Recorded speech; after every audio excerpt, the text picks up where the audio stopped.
Assalamualaikum warahmatullahi wabarakatuh. Perkenalkan, nama saya Yudhistira, NPM 18640041. Alamat saya di Batu Licin, dari Fakultas Teknik Sipil.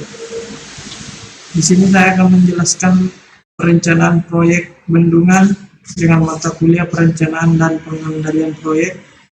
Dosen mata kuliah Pak Adi Surya STMT.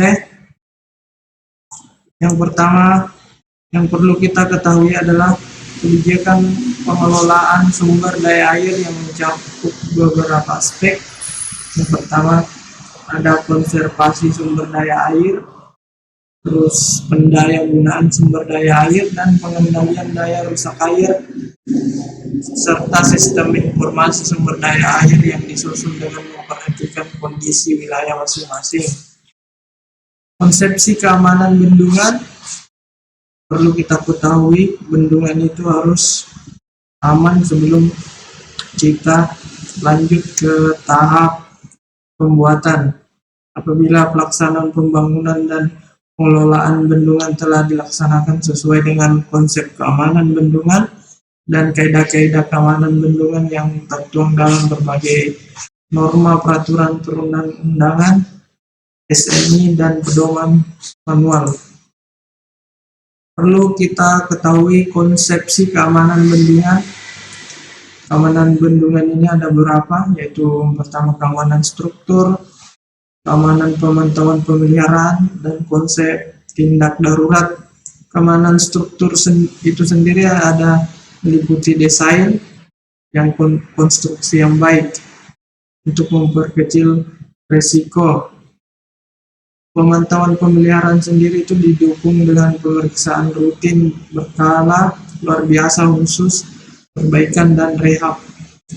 Konsep tindak darurat itu ada rencana tindak darurat.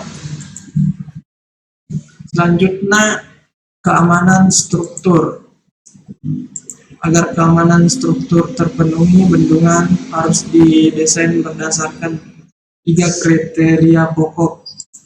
Yang pertama itu aman terhadap kegagalan struktur dan operasional, aman terhadap kegagalan hidrolis, aman terhadap kegagalan rembesan.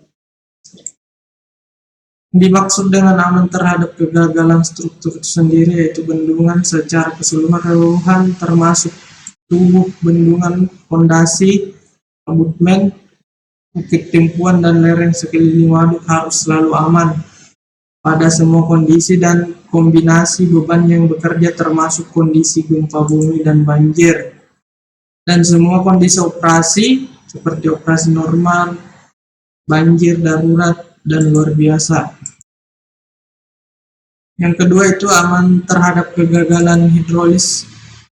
Bendungan harus dilengkapi pelimpa yang mampu melewatkan banjir, desain dengan aman, memiliki tinggi jagaan yang cukup, aman terhadap erosi eksternal dan erosi permukaan di puncak lereng yang harus diproteksi.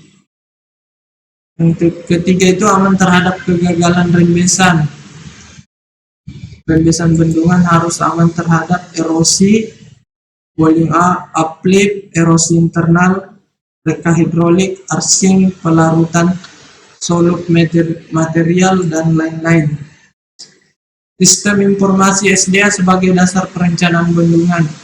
Ini sangat perlu karena sistem informasi SDA adalah melakukan pengembangan sistem jaringan informasi dari data SDA terpadu, pencatatan dan pengembangan jaringan data SDA, hidrologi, hidroklimatologi, dan kalibrasi alat dan data. Ada beberapa catatan penting dalam tahapan perencanaan bendungan. Yang pertama itu feasibility study atau masalah sosial tanah, data, teknik atau gempa, banjir, kekeringan. Kedua itu pengumpulan data hidrologi. Yang dimaksud di sini adalah curah hujan, debit sungai, maksimum atau minimumnya. Selanjutnya analisa hidrologi, konstruksi tanah, daya tampung, dan overtopping atau spillway. Yang keempat itu stabilitas konstruksi, lereng sliding, geser, daya angkat, dan uplift.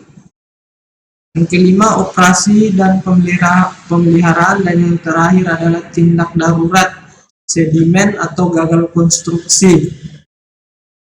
Kita dapat menarik kesimpulan dari pembahasan saya ini, yaitu yang pertama, sebelum membangun bendungan kita harus memastikan keamanan bendungan, terutama dari struktur bendungan.